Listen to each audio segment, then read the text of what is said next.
the teasers dropped. Yeah. The fandom went silent. In an instant, the entire K-pop world was turned upside down. A headline broke the internet, revealing a secret lawsuit, a weaponized visa, and the potential deportation of a global superstar. Welcome to StarScope K-Report. Join Eric and Minji as they ride the Hallyu wave, uncovering the biggest K-pop comebacks, shocking industry controversies, and major K-drama updates. From internet-breaking rumors to historic chart milestones, we dive deep into the world of Korean entertainment. We are looking at a situation today that has completely, it's completely shattered the usual boundaries of an entertainment contract dispute. Right. It's way past that now. Exactly. This has escalated far past boardroom negotiations and directly into the realm of criminal investigations, millions of dollars in damages, and really a fundamental questioning of how intellectual property is managed in the modern industry. Yeah, our mission for this deep dive is to untangle the massive legal and corporate fallout surrounding NewJeans Hanni. We're looking at the criminal complaints filed against ADOR and the profoundly complicated reality of a fractured group attempting a comeback. Because right now, the Hallyu wave is looking less like a cultural export and more like a massive legal battleground. It really is. And to really grasp the gravity of this, we need to go back to February 2025. Okay, let's set the scene. Yeah. So this was right in the middle of a highly publicized, incredibly messy contract dispute between NewJeans and their agency, ADOR. And over the span of just 2 days. Just 2 days. Literally 48 hours. Over 70 distinct articles were published across the media landscape. And these weren't standard gossip pieces about, dating rumors or comeback schedules. They allegedly leaked Hanni's highly sensitive E6 arts and entertainment visa information. Wow. Let's break down the mechanics of that, because for anyone who hasn't navigated South Korean immigration law, it might not immediately sound like a big deal to have your visa type out there. Yeah, it sounds boring, but it's really not. Exactly. The E6 visa isn't just a generic travel document. It requires a domestic sponsor, which in this case is her agency. And the media blitz heavily detailed her specific visa type, her expiration date, and her extension status. Which is terrifying. Right. The underlying narrative being broadcasted to the world was that if Hanni, who is a Vietnamese Australian idol, if she left ADOR, her sponsorship would evaporate. She would fail to meet her visa requirements, triggering an immediate countdown where she would instantly become an undocumented resident. Facing potential deportation. Exactly. And if we look at this from the perspective of the fandom, the bunnies, this was absolute terror. Yeah. You have to understand the unique vulnerability of foreign idols in the K-pop machine. Your visa is your literal lifeline. Yeah, you can't just exist there without it. Right, it dictates your ability to live, to work, and to just exist in the country you've made your home. And the foreign maknae, the youngest member of the group, was suddenly having her immigration status splashed across 70 articles in 48 hours. It felt incredibly calculated to the fans, like crossing a major line from a corporate negotiation into personal endangerment. I'm struggling with the math on how this information gets out, though. What do you mean? Well, if ADOR's HR and legal departments are the only entities holding Hanni's passport and visa files, how are they logically pointing fingers at anyone else? Yeah, that's the big question. Or to look at it impartially from the corporate side, is this just a standard ruthless pressure tactic? I mean, from an agency's perspective, they invest millions of dollars into training, housing, marketing, and idol. Is threatening their visa just a brutal but somewhat common way to protect their massive financial investment and keep their intellectual property in line?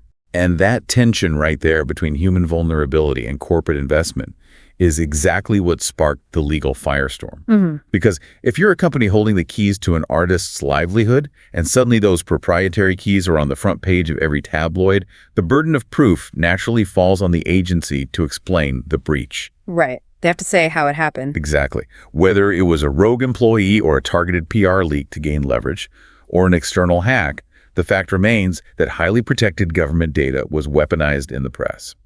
And that's not even the wildest part of this controversy. Wait until you hear what netizens uncovered when the government finally knocked on ADOR's door. Oh man, yeah. This is where the timeline shifts from public outrage to a very clinical and honestly tense legal procedure.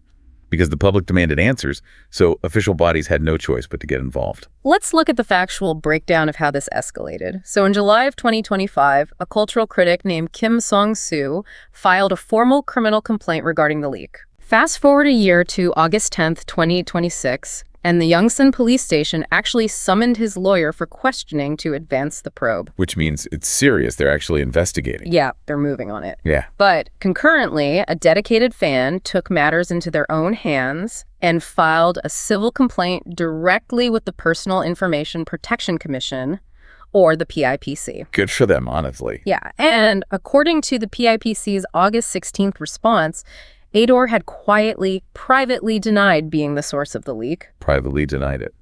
They claimed to the government that they operate a 24/7 intrusion blocking system, essentially stating their firewalls are impenetrable so the data breach couldn't have come from their end. It's like a bank getting robbed from the inside. Oh, yeah. And instead of calling the police and checking the security cameras to find the culprit, they just quietly tell their financial auditors, hey, our locks are working fine. Right, just totally ignoring the open vault. It completely ignores the stolen vault. The information definitely got out. 70 articles didn't just manifest out of thin air with accurate expiration dates. That bank vault analogy is incredibly accurate here. And what's fascinating and deeply frustrating to the public is the strategy of the quiet denial itself. From a fandom perspective, if the agency genuinely has nothing to hide and their star artist was victimized by a massive data breach, why not issue a vocal public press release? Exactly. Say we're looking into it. Right. Why not proudly announce full cooperation with the police to hunt down the real leaker? Instead, fans had to find out about ADOR's defense through a government response to a citizen's civil complaint. It's no wonder over 1,000 fan petitions have been submitted urging strict punishment for whoever is responsible. And the penalties aren't just a slap on the wrist or a simple corporate fine either. According to reports from Chosunbiz and Koreaboo, if an ADOR employee is ultimately proven guilty of this leak, South Korean privacy laws dictate they are looking at up to 5 years in prison or a 50 million KRW fine, which is roughly $35,300 US. Wow. Yeah, this evolved from a PR crisis into a criminal probe with real jail time attached to it. When you have stakes that high involving actual incarceration, a quiet denial behind closed doors only fuels the netizen narrative that a cover-up is actively happening. It just damages the trust between the agency and the consumer base. If you're listening to this and want to follow every twist and turn of this criminal investigation, hit that subscribe button so you never miss a KT update.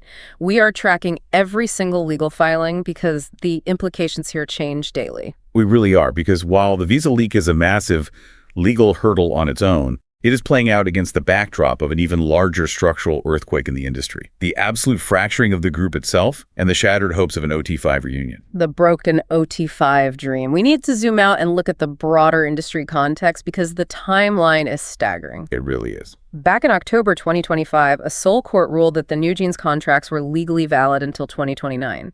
The fandom collectively exhaled, thinking the original 5 members were safe for the next few years. But then December 2025 hits. ADOR suddenly terminates Danielle's contract entirely. Out of nowhere. And they followed that termination with a historically aggressive legal maneuver. A completely devastating one. ADOR hit Danielle, her family, and former CEO Min Hee-jin with a 43 billion KRW lawsuit. 43 billion. That translates to roughly $29.3 million. And the specific charge was tortious interference. Which sounds so intense. Yeah, for listeners who aren't corporate lawyers, tortious interference essentially means ADOR is claiming Danielle and Min Hee-jin intentionally sabotaged ADOR's business relationships and contracts. They aren't just suing for a simple breach of contract, they are suing for the massive damages caused by allegedly influencing others and disrupting the entire corporate operation. It's a huge escalation. Right, and now in 2026, Minji, Hanni, Harin, and Hyein are navigating an incredibly scrutinized return to ADOR amidst this $30 million shadow. Which perfectly illustrates the intense and often unforgiving mechanics of the K-pop machine. In the sources we reviewed, there's a fascinating academic thesis called Idols and Ideals that deeply explores the ethical challenges and structural realities of the Korean music industry. It explicitly discusses the long history of what are commonly referred to as slave contracts. Right. We've seen this historically with groups like EXO, BAP, Omega X, and Stellar. Artists locked into 7 to 13-year deals with astronomical penalty clauses if they try to leave or renegotiate. Yeah, if we look at those historical precedents, like the 2014 lawsuits with EXO's Chinese members over grueling schedules and decade-long contract lengths, or BAP's lawsuit over massive global tours yielding almost zero profit distribution to the artists, you see a pattern. These agencies hold immense power. They really do. They dictate careers, privacy, and sometimes even physical appearances through forced diets and cosmetic procedures. However, to view this impartially, from the corporate side, agencies argue they take on 100% of the financial risk. They sink tens of millions of dollars into housing, training, vocal coaching, and producing these trainees for years before a single album is ever sold. So from their perspective, a departing member isn't just an employee quitting, it's a massive theft of corporate investment, which is why they drop these $30 million warning shots. It's designed to recoup projected lost earnings and set a terrifying precedent for anyone else thinking of breaking rank. Precisely. The power dynamic is entirely asymmetrical by design. But what is truly fascinating about the current NewJeans situation is how the audience is reacting to this power dynamic. The divide between domestic K-nets and international fans is massive right now. Oh, it's totally split. Let me bring in some of the sentiments we've seen on Kpop forums to show that divide. International fans are largely heartbroken, trending hashtags saying NewJeans is 5, not 4, and demanding Danielle's reinstatement. But the domestic Korean netizens, the reaction is entirely different. They are expressing severe fatigue with the endless boardroom drama. Yeah, the public narrative in South Korea has shifted significantly. It really has. Domestic netizens are actively demanding that the returning 4 members apologize. They are leaving comments saying they need to apologize properly for what they've done, specifically pointing to rookie groups like Illich and LEA Seraphim, as well as the HYBE staff. Right, because during the initial dispute, when the members aligned with Min Hee-jin, those other groups were dragged into massive plagiarism accusations and vicious online hate campaigns. Which was so unfair to them. Yeah, the domestic public feels the artists overstepped by fighting the parent company and causing collateral damage to other idols. It highlights a cultural difference in how idol behavior is viewed. It does. But if you want to see the most clinical, emotionless reaction to this entire saga, you have to look at Wall Street. The financial reaction is mind-blowing. On the exact day, ADOR announced they were terminating Danielle and launching a $29.3 million lawsuit against her, HYBE's stock didn't crash. Which is counterintuitive. Totally. You would logically think that losing a generational talent, a visual center of one of the biggest groups in the world, would cause a panic sell-off. But the stock actually rose by over 1.2%. Because we have to understand the concept of idols as IP, or intellectual property. To an institutional investor, a messy, drawn-out legal limbo where talent dictates terms to the corporation is a massive liability. It just looks bad to shareholders. Yeah, it signals weak management. So a clean termination, even a brutal one, provides financial clarity. Exactly that. A clean cut backed by a massive lawsuit to theoretically recoup projected financial losses proves to the market that the company can ruthlessly control its IP. The market hates uncertainty. They want predictability. Right. It vastly prefers a resolved, predictable financial spreadsheet over the human messiness of a contract dispute. It is a stark reminder that at its highest levels, this industry treats artists as assets on a balance sheet. If the system is this punishing where a corporate entity can allegedly weaponize a government visa to force compliance, drop a $30 million lawsuit on a departing member to set an example, and the stock prices actually go UP when a beloved group is permanently fractured, does the Hallyu wave need a fundamental ethical reset? Or is this just the unavoidable, brutal cost of building a global entertainment empire? That is a defining question for the next era of K-pop, because the sheer scale of this global empire means the financial stakes are higher than ever before. When billions of dollars are on the line, the corporate machinery will always prioritize the survival and control of the brand over the sentimentality of the original lineup. Yeah, the brand comes first. Are seeing it play out in real time. The brand survives, but the human cost to the idols involved is staggering. Later in this deep dive, we'll leave you with a final thought on what this means for the next generation of trainees dreaming of a debut. Because you have to wonder, looking at this fallout, how a 14-year-old trainee currently sweating in a practice room views their future right now. I can't even imagine. The illusion of the glamorous idol life has been completely pulled back to reveal the very cold, very strict legal realities operating underneath. As we wrap up this deep dive, let's briefly summarize the core takeaways of everything we've covered. Good idea. The NewJeans saga started as a dispute over creative control, but it has evolved into a multi-layered industry crisis. We are looking at a legitimate criminal investigation involving leaked E6 immigration data with potential prison time under South Korea's strict privacy laws. Right. We're looking at a historic $29.3 million tortious interference lawsuit against a former member. And we are looking at a deeply divided fandom trying to reconcile a four-member return to an agency they spent the last year fiercely fighting. It is a textbook example of how quickly the dream can become a complex legal nightmare. The resolution here won't just affect NewJeans. It is actively setting a legal and cultural precedent for how every major agency, from SM to YG to JYP, will handle internal disputes, data privacy, and contract terminations moving forward. The shockwaves from this are going to be felt for years, long after the next comeback cycle. If you love staying updated on your favorites, make sure you subscribe to StarScope K-Report. We've got even bigger scoops ahead, especially as these court dates for the PIPC and Yongsan police station approach. The results of those investigations could redefine agency accountability overnight. We started this deep dive talking about that terrifying moment of visa becomes a weapon.